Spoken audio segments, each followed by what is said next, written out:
Senator, you don't get to control what questions I ask or don't ask. No, and no, quite no, frankly, I'm just I saying think the what way you're we doing ask is it. abusive. We've been and I'm going to talking. call you out on it, okay? Oh, I'm going to call you out many times, too. Well, that's fine. And Mr. Chairman, I have to say in conclusion, you may not like my questions, but I'm going to keep asking them. I made a commitment to the people of my state. I'm going to come right here. I'm going to be a bulldog. I'm going to ask the questions, and you can interrupt me as much as you want, cut me off, take my time away, but I promise you I'm not going to stop.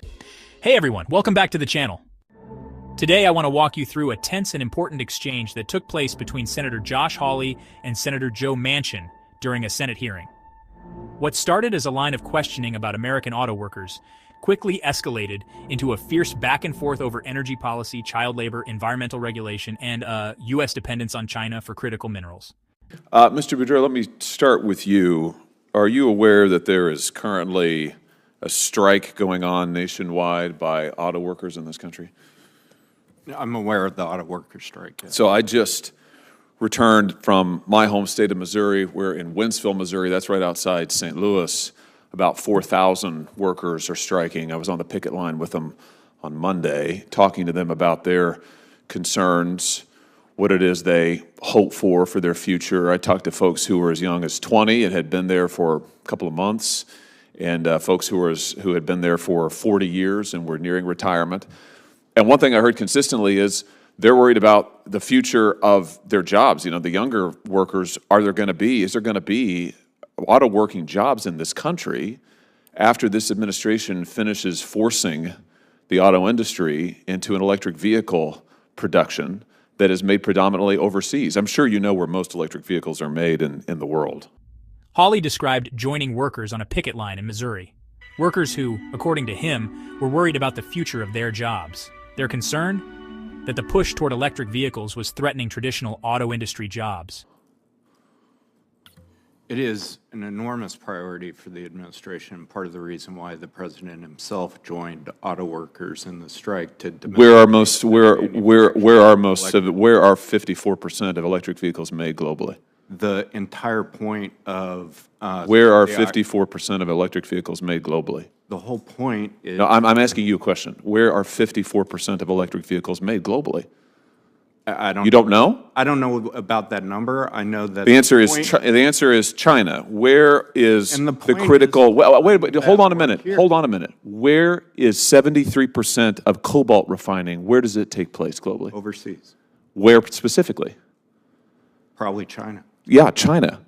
Where is most cobalt mining performed? Who owns most of the cobalt mines in the world? Probably most of that sourcing is in Africa. China has the majority. 77% of electric vehicle cathodes are made in China. 92% of anodes are made in China. 66% of battery cells are assembled in China. Senator Hawley's questions were tough and unapologetic, but they reflected the anxieties of many Americans, especially in states where manufacturing jobs are central to local economies. The New York Times recently did a report on this. The New York Times, not a notably right-wing publication, that said, can the world make an electric car battery without China? Their conclusion, the only winner so far is China. My question is, why would we want to make our auto industry dependent on supply chains in China? Why is that a good idea? We don't. Then why are you doing it? The entire point of this conversation, the entire point of this hearing, is to domesticate and make more reliable the sourcing of the materials to support. Then why are you shutting down critical mining in the United States? We're not. You are. Why did you close the Twin Metals mine in this country earlier this year? 225,000 acres in Minnesota. Hawley then raised a critical question. If the U.S. government is aggressively promoting electric vehicle adoption, why is so much of the supply chain, including mining, refining, and battery production, located in China? He argued that shutting down domestic mining projects not only costs American jobs, but makes the country more reliant on foreign and, in some cases, exploitative labor. So the question becomes, can we responsibly mine domestically without harming the environment? Or are we forcing ourselves into dependence on less ethical sources abroad? Which mines critical minerals like copper, nickel, cobalt. Again, the entire point of this conversation is to do mining in a responsible way that also reconciles with... In a responsible way. First of all, answer my question. Why did you close the Twin Metals mine? Because of the threat to the boundary waters, which is one of the largest economic drivers in Minnesota. So you think that we shouldn't have critical supply chains in the United States, jobs, good-paying jobs with labor protections in the United States? Not at the expense of one of the richest fisheries in the United States and the world, such as in Alaska and the Pebble Mine, not at the... The Twin Metals mine isn't in Alaska. It's in Minnesota. It's 225,000 acres in Minnesota. Correct. And my point is, as we look to accelerate the development of domestic critical mineral mining, we have to do it in a way that does not conflict with and deplete other important aspects of the economy. In northern Minnesota, that includes the recreation economy and the boundary waters, which is one of the main drivers of tourism. So you're going to prioritize recreation over good-paying jobs here in this country for mining? You're going to withdraw this mine that has been online and now shutter it? The number of jobs generated by the boundary waters and tourism dramatically outpaces the potential of that mine. I thought it was critical that we had supply chains in this country, and yet you're shutting down critical mineral production in this country. Do you know instead what that's making us reliant on? Do you know what China's labor practices are? For instance, at their cobalt mine in the Democratic Republic of the Congo. Have you seen the reporting on this? You'll get no argument for me that domestic sourcing... They use child labor is the answer to my question. Child labor. In harrowing conditions. And also religious China minorities. uses Uyghur labor, slave labor. Yes, they do. And yet, you are making us dependent on imports from the Democratic Republic of the Congo, controlled by China, from Chinese-controlled and owned mines all across the world. Hawley raised what he called the real cost of relying on China. Namely, that much of the cobalt used in electric vehicle batteries comes from mines in the Democratic Republic of the Congo, where, according to many reports, child labor and unsafe conditions are rampant. He also mentioned the use of forced Uyghur labor in Chinese industries. You're shutting down our mines here in the United States. Well, we disagree about all of that. Would you support, well, facts are facts, and sometimes they're tough. But what's going to be really tough is when we don't have any auto jobs left in this country because you ship them all overseas, when we can't mine anything in this country because you're shutting it all down. And we all know why. It's in pursuit of your radical environmentalist agenda. That's the real answer Senator, here. Your time is up. Let me just say this, Senator, that first of all, the Twin Metals project has never operated. It's never been operational. You know, Senator, with due respect, I've sat here and listened to my colleagues who went 2 and 3 minutes over.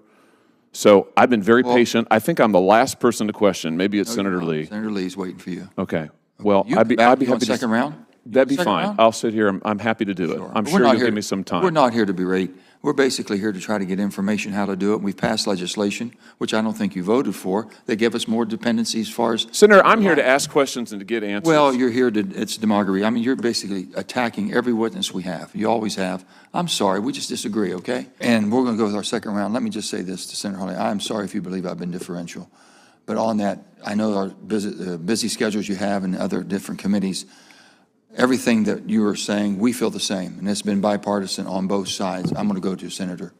At one point, Hawley challenged the administration's witness directly. Would they support legislation to ban the import of cobalt or other minerals that were mined using child or slave labor? The response was cautious. The witness said they supported efforts to move away from unethical sourcing, but stopped short of endorsing an outright ban. Murkowski first for her second round, then come right back to That's fine, Mr. Chairman. I just say this, though.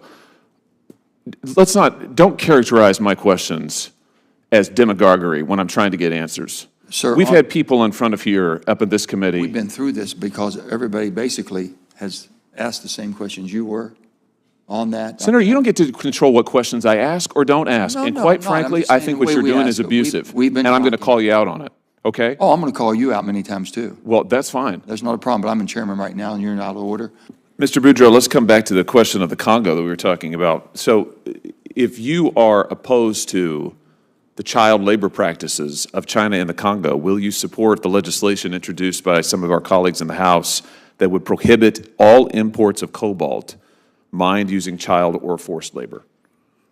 I'm sorry, I'm not familiar with that legislation. Senator Boudreaux, if you could put your microphone so we could just put it over towards you, because I think, there you go, like that. Okay. I'm not familiar with that legislation. I do agree with you that those types of practices are practices that we need to eliminate from our sourcing of critical minerals. So you would support a prohibition, you would support a ban on imports in principle of any of these critical minerals that have been mined using child labor. No, I support Why not? working hard to transition away from sources that use those types of practices. Well, why not ban it? Why not say if it's got child labor in the supply chain, we're not going to import it in this country. We're not that going would to have prop up massive child. Wait, I'm not implications done for the yet. We're not going to I'm we're not going to prop up child labor in this country or fund it. Things came to a head when Senator Manchin, acting as committee chair, pushed back against Hawley's approach. Manchin accused Hawley of grandstanding and, demagogy, saying that his questioning style was more about attacking witnesses than actually finding solutions. Hawley fired back, insisting that he had every right to ask hard questions, especially on behalf of workers in his state. Manchin tried to steer the discussion back toward bipartisan efforts to develop responsible domestic mining policies. He also pointed out that the Twin Metals mine had never been operational in the first place, kind of hinting that Hawley was inflating its importance. But Hawley's larger point remained. Whether or not that mine was online, the broader trend of shutting down or limiting U.S. mining projects raises real concerns about economic sovereignty and labor ethics abroad. Well, all I can say is I don't know why it makes any sense to be shutting down critical mineral supply chains in this country, shutting down mines in this country, mandating further reliance on China and other overseas supply chains that are dependent on slave labor and child labor, while workers in our country are facing the loss of their jobs. I think it's just crazy, to be honest with you. I think it's just crazy. And Mr. Chairman, I have to say in conclusion, you may not like my questions, but I'm going to keep asking them. I made a commitment to the people in my state. I'm going to come right here. I'm going to be a bulldog. I'm going to ask the questions, and you can interrupt me as much as you want, cut me off, take my time away, but I promise you I'm not going to stop. I would never do. Let me just tell you one thing. I agree with what you're saying. I just don't like the way you say it. How's that? That's your right, but you know We what? have a different. I'm we have a going to different- keep on keeping on. Here's the thing. We all agree. If you'd have been able to be here, and I know because of other committee assignments, but we were going through all of these things. And that was the only thing I got frustrated on. So with that being said, there's not a person here that doesn't understand. We are absolutely upset. This whole thing about the Congo, I've been speaking to people down there. It's horrible what's going on. They want to change. They're going to have our help. And I agree with you. We shouldn't accept any child labor. I'm on the bill, I think. But with all that being said, we've got to do more permitting here. We've got to do, because basically we're allowing the EV, our whole EV dependency now, moving in that market quicker than what we can ever supply. And my whole reason to basically fight this administration is because I do not want to become dependent on our transportation mode on an unreliable supply chain. That's what will happen. I was old enough in '74, we talked about that. Oil embargo. I had to wait in line to buy gas to go to work. I don't want to wait in line to buy a battery from China to go to work. So I agree, we're on the same path, I think. We just have a different way of approaching it, that's all. And I respect that. So what do we take from all this? On one hand, the need for electric vehicles and renewable energy is growing. The materials needed for that transformation, cobalt, lithium, nickel, have to come from somewhere. And so far, China dominates that global supply chain. On the other hand, the U.S. faces a dilemma. Can it extract those minerals domestically without destroying protected environments? And if not, is it morally acceptable to rely on supply chains tainted by child labor and human rights abuses? This wasn't just a heated moment for the cameras. It was a reflection of larger questions we all need to be asking. Where should America get its minerals? How do we balance environmental protection with job creation? And is our shift to electric vehicles and the materials needed for them helping or hurting American workers? Let me know what you think in the comments. Should the U.S. ban imports of critical minerals sourced through child labor? Is it possible to mine domestically without hurting our ecosystems? And where should we draw the line between environmental goals and economic realities? Thanks for watching. Don't forget to like, subscribe, and hit the bell so you don't miss our next deep dive.